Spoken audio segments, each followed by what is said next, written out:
That's the insulation after it's cooked. It's a very, very nice fluffy fiber. And if you wanted to, I could put a torch to it.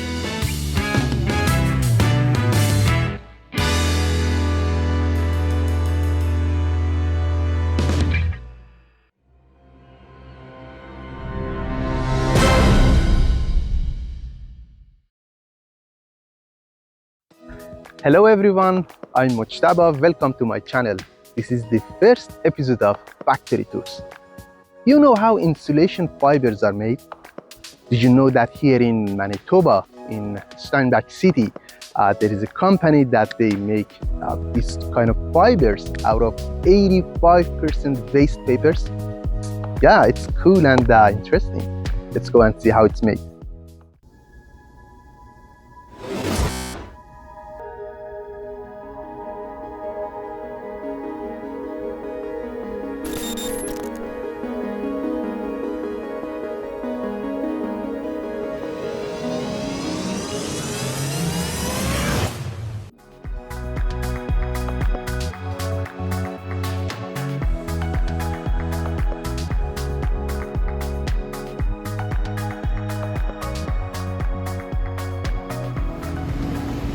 This is our staff hallway.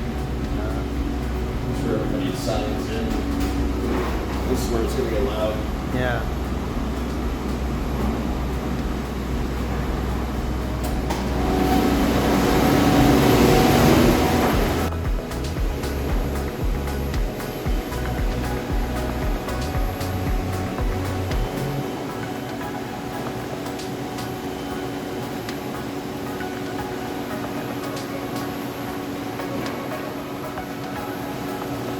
So here we make cellulose fiber insulation. It's a material that is derived of minimum 85% recycled paper, and then we add fire retardant material to it to fireproof the paper.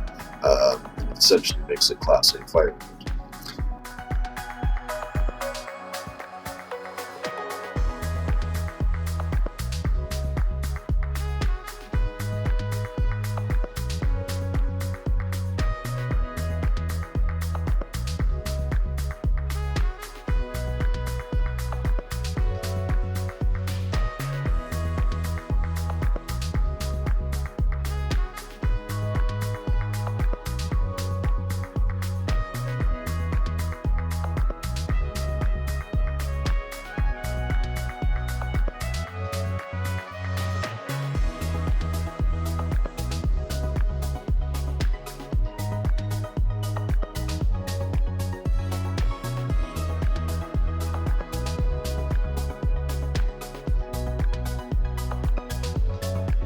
So the bales are opened up, and then we'll have our forklift guy condition the material. So he'll blend it together, he'll mix it, if you will, in our pot, and then he'll feed it over to the paper line. And from there, the people on the line sort through it and meter the paper out onto our incline conveyor. From there, it goes into our shredder. And the shredder will shred the stuff down to about, 3-4 inch, centimeter size. And then it goes through some trash separation, through another phase of paper size reduction, and then over to a surge bin finally, where the paper stays until the system calls for processing.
Once it's processing, the paper and the chemical are combined in a plenum and float through the airstream over to a fiberizer.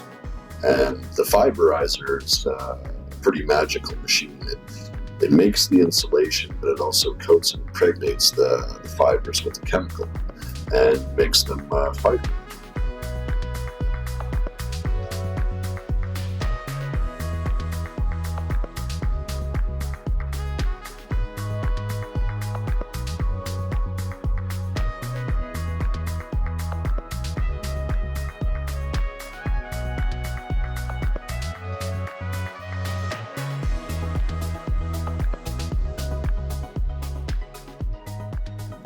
And then from there, we go through another stage of plastic separation to get out a lot of the fine stuff, things like grocery bags or whatever might be missed from the people sorting.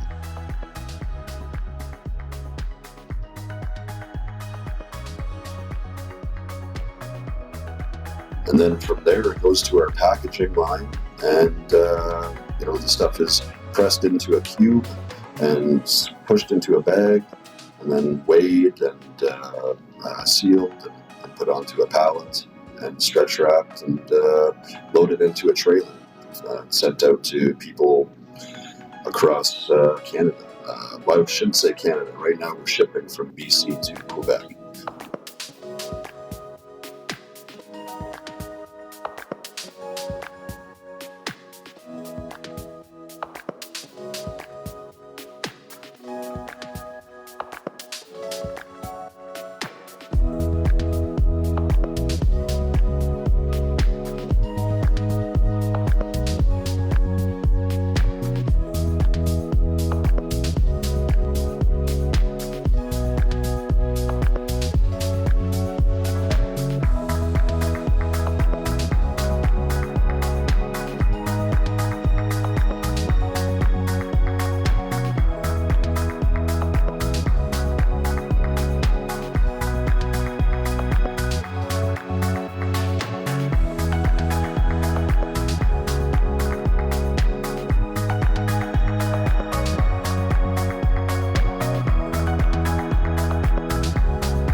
Well, in terms of testing,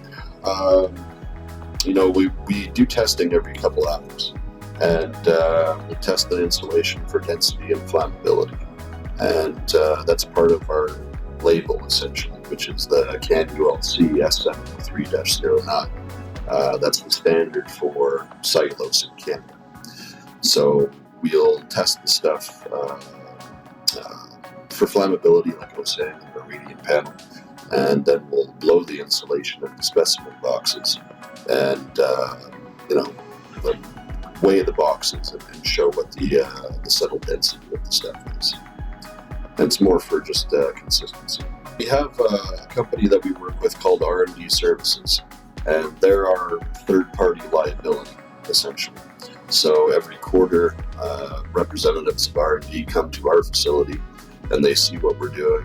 And they'll, at random, just select material off of our line, and we'll box it up and send it down to their facility for testing, just to make sure what we're doing is jiving with what that they want to see.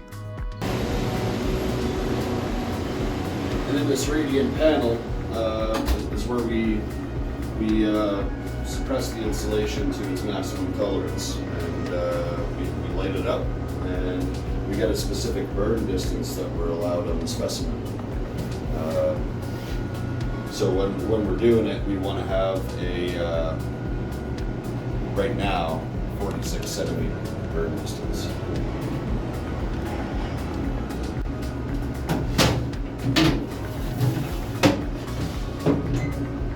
So now we're gonna wait 3 minutes, and once the timer's up, then we'll light it on fire.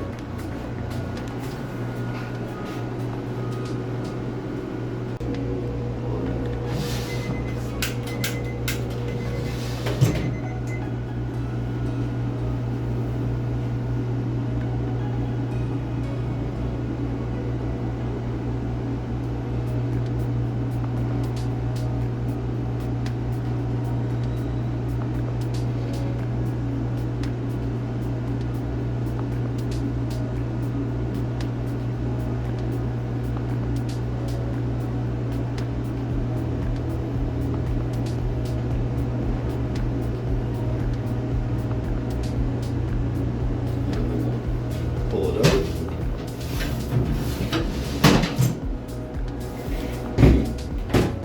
Check for distance. That one was 45. So we're still within tolerance. Yeah, because it's a paper product, we have to make sure that stuff is treated properly and is very safe for the installers and homeowners and consumers essentially. And then we also tested for fungal and corrosion, and we do pH testing on it, and smolder testing as well. All of these tests pass like 99% of the time, but it's just part of the label. We have to make sure that the stuff is jiving with what the Candy wants us to have. And it's nice because you can put it into your walls, put it into your attic, put it into your floor, and the stuff will literally never mold. It'll never mildew. It'll never break down. It's there for the life of the building. Yeah, so typically insulation contractors will have an insulation rig with a blower in the back. Some guys have a smaller one, some guys might have a big industrial size one. And essentially it's fed into the hopper of the insulation machine, reconditioned, because we press the material into those cubes that we package. And then after it's reconditioned in the hopper, it goes into an airlock and it's blown through an insulation hose. Then the guy in the attic will just kind of spread it out and meter it out to whatever depth that they're applying for the specific R value. Yeah, we also add a dust suppressant to the material because it's a paper fiber. When you're blowing the material, it can be dusty at times. So we add a dedusting material to the process. And as the guys are installing the stuff, it helps keep the airborne fibers down. So it's easier for installers to use. Some companies do that, but nobody locally does that. So it kind of sets us apart a little bit from our competitors in that sense. And the end result is a very clean material. No plastics, metal, glass. It just makes it nice and easy for the installers with lower contamination. Our service is 1200 amps coming in, 3-phase, 600 volt. And we use about 1,000 amps of that for our process equipment, and then 200 amps for the building. It sounds like a lot, but it's very, very low power output for our production. When you look at some of the other materials that are made in the building material market, cellulose fiber probably has one of the lowest energy footprints in terms of manufacturing. We don't use any big gas heaters or furnaces or anything like that. It's just pure electric power. Yeah, so what we're going to do is we're just going to show how the insulation is fire resistant, essentially. If I had a penny, I could melt a penny. So we're going to take this torch, fire it up, and as you can see, the material chars over, right, from the heat. But when I pull the heat away, it extinguishes itself, which is pretty cool. It is cool. And then when if you look at this, what actually happened is the material just charred on top. Underneath, the insulation is still fine, and it's not even that hot to the touch. So it works perfect. Oh, definitely. It's a Class A fire-rated material. Touching base a little bit on the differences between insulations in the market, and why we make cellulose, and why I think people should choose a cellulose material over other insulations out there. So your most common insulation that people see in the market is a fiberglass insulation. The fiberglass bats have been around for years and years. years. Cellulose has been around a long time too, since like the 1940s. What we do different than the glass industry in specific is we make a material that works for our client. Glass, just like cotton, is a very, very light density fiber. So things like air and radiant heat energy, whether it's passing through our ceiling, convectively coming through our walls, it doesn't have great resistance when it gets, past plus 10, minus 10 degrees. In fact, the further you drop off, and as the air densities change, the air can go right through the material. So your R20 or R22, whatever you have in a wall, can be reduced to like half or less. The easiest analogy I give to people is it's like wearing a cheap winter jacket. And if it's like a cotton-filled jacket, typically on really, really cold days, the air can go right through it. It almost feels like you're not even wearing a jacket, right? And it's because the air literally is going right through the fibers, because they're a light density fiber. If you wore like a down jacket or something like that, much denser material, it's going to insulate your body better, right?